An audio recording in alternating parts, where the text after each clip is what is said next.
मैं जिस दिन भुला दूँ तेरा प्यार दिल से, वो दिन आखिरी हो मेरी जिंदगी का।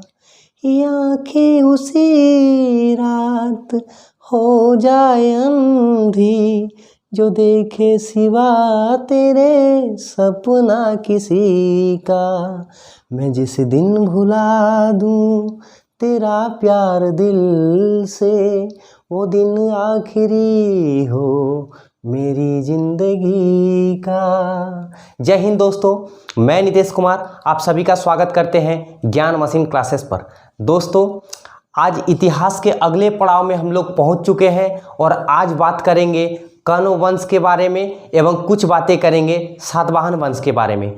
तो दोस्तों, अगर इससे पिछला वाला लेक्चर आप सभी ने नहीं देखा है तो कृपया पिछला वाला लेक्चर देख लें, जिसमें हमने शुंग वंश के बारे में आपको बताया था।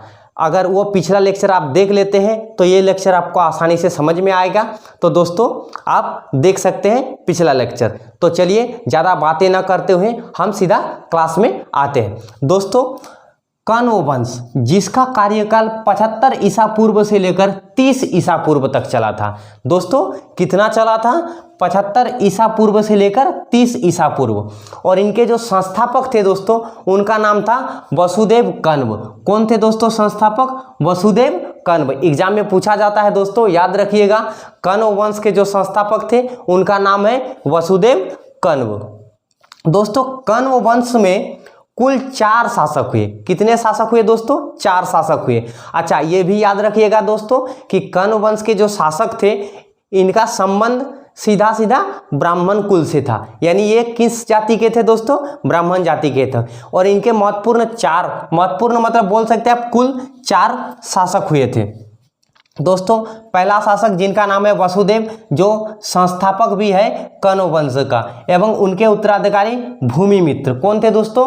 वसुदेव कण्व के उत्तराधिकारी भूमिमित्र, एवं भूमिमित्र के उत्तराधिकारी थे नारायण। और अंतिम शासक बोल सकते हैं दोस्तों, अंतिम शासक बोल सकते हैं जिनका नाम था सुशर्मन।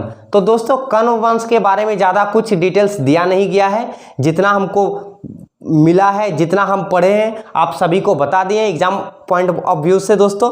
तो ये था कुछ महत्वपूर्ण पॉइंट जो कि कण्व वंश का था। दोस्तों, इससे ज़्यादा कुछ कण्व वंश में एग्जाम में आखिरकार नहीं पूछा जाता है। तो चलिए दोस्तों, अब आगे बढ़ते हैं और कुछ बातें सातवाहन वंश के बारे में भी किया जाए। दोस्तों, एक ऐसा वंश जिन्होंने सबसे पहले शीशे की सिक्के का प्रचलन किया था। तो दोस्तों, सातवाहन वंश को अक्सर आंध्र सातवाहन के नाम से भी जाना जाता है। इनका कार्यकाल 30 ईसा पूर्व से लेकर 250 ईस्वी तक चलता है।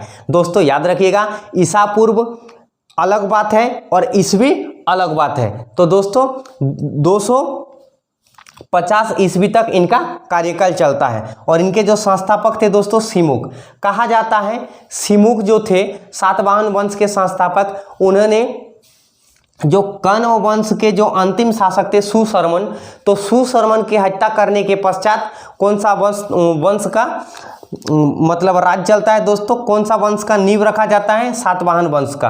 तो दोस्तों, सातवाहन वंश का जो राजधानी था वह राजधानी है पैठान या फिर प्रतिष्ठान। कभी कभी पैठान भी बोला जाता है और कहीं कहीं आपको प्रतिष्ठान भी मिलेगा, तो घबराने की जरूरत नहीं है दोस्तों।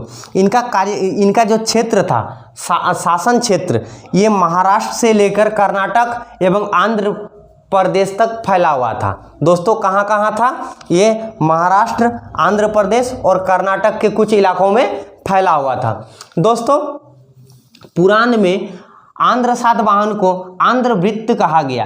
पुराण में क्या कहा गया दोस्तों? इस वंश को आंध्र वृत्त कहा गया। एवं अभिलेखों में इस वंश का क्या नाम मिला है? सातवाहन मिला है। इसीलिए दोस्तों हम लोग मिला जुला के बोल देते हैं आंध्र सातवाहन।